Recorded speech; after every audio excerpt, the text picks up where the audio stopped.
On Christmas Day, the Hidden Palace released the E3 2006 demo of Dead Rising. This was a surprise to say the least. Viewers of my channel will know exactly what this build is, as I've shown this build many times in my videos, and I've more or less covered all of the differences. In the livestream that Hidden Palace did, they didn't really do much in the way of explaining any differences from the final game, and this demo is very close to the final game, meaning you might not exactly notice any of the interesting quirks that this build has to offer. But seeing as people can now download this build online, I thought it'd be a good time to refresh everyone's Dead Rising beta knowledge. Especially those that have never seen this build before and are just starting to get into Dead Rising pre-release stuff. In this video, I'll show you all exactly what is different from the final game, so if you're playing along at home, you have a point of reference. But before we get too far into this, I should probably mention Dead Rising doesn't play nicely on the Xenia emulator, and while it will run, it won't be a fun experience. So if you want to check out this build for yourself, you're going to need to get either an Xbox 360 development kit, or a modded Xbox 360 of some sort. Upon booting this build up, you'll immediately find some differences, as there is a watermark on the title screen saying E3 version, as well as a very early version of the selector icon. Rather than a hand covered in blood, it's just this gradient. This build is also missing the ranking and options links in the title screen as well. Getting into the game now, you're not going to notice any differences in the cutscenes, but during the helicopter photography section, there is a few differences. There is no camera icon showing you your remaining film, and there is also randomly placed PP stickers throughout the town. One of them is here, one of them is over here, one is hiding pretty well back here, and one is over here.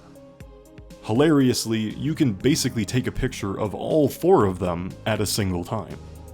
But that's about all the changes you'll find here. Getting in game, we're going to start to see less and less changes, but there are some, you just need to look pretty closely. If we open the pause menu, you'll see that the text at the top says Dead Rising rather than pause menu. And, more importantly, if you go into the notebook page, you'll see a completely unused Scoops box, which didn't make it into the final game.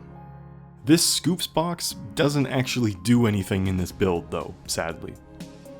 It's probably pretty hard to notice, but the HUD for the health bar and player's level is a little bit different, as the font for any of the text is oddly blurry in the E3 build. I've never understood why. I'll put it next to the final game here so you can kind of compare it. Pulling up the camera, you'll see that you begin the game with 24 photos rather than 30, which is strange.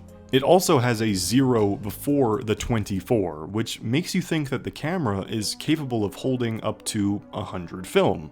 But upon recharging the batteries, it only brings you back up to 24 photos, so I really don't know why that 0 is there. In this build, the camera also has a flash before it actually takes the picture. But the final game no longer does this flash anymore. Saving in this build has been disabled, and attempting to use either the bed or the bathrooms simply won't render the save prompt. During the entrance plaza intro, when the zombies first break in, Verlene can be seen placed on top of this advertisement, which basically makes her safe from the zombies. In the final game, she's placed down below near the zombies, and is actually one of the first survivors to die. Also in this build, Brian is much more resilient, meaning he basically won't die from any of the zombies, and he'll just continue to fight them off with his shotgun. In the final game, he's again one of the first survivors to die. Heading down to the warehouse, we can find a door separating the upper level hallway from the warehouse itself, which has been removed in the final game. When a weapon is near the point of breaking in this build, the icon will flash red, and in the final game, it simply flashes in transparency. Flashing red is a pretty cool quirk, and you'll definitely notice it a lot. One of the ponds in Leisure Park doesn't render the water quite right, and it just looks like a giant green mirror. For reference, here's what the water ended up looking like in the final product. The food court battle with Carlito is a little bit different, as his AI isn't quite finished yet.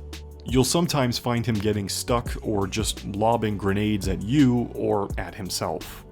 Last year for Dead Rising's 15th anniversary, I played this E3 demo live on stream, and when I encountered Carlito, he basically killed himself right in front of me.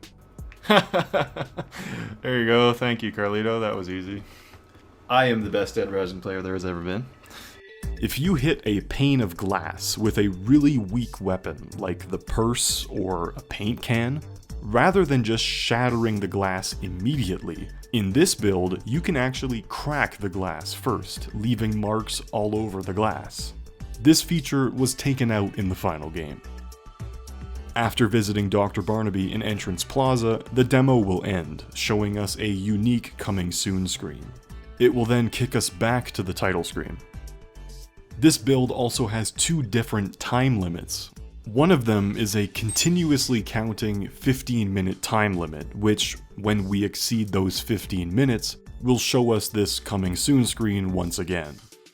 The other time limit is for the controller itself, as if you don't press any buttons on your controller for 1 minute, it will kick us out as well. There's of course a few more differences that are just a lot less noticeable. The Dead Rising veterans may notice some gameplay changes, but there's really nothing major.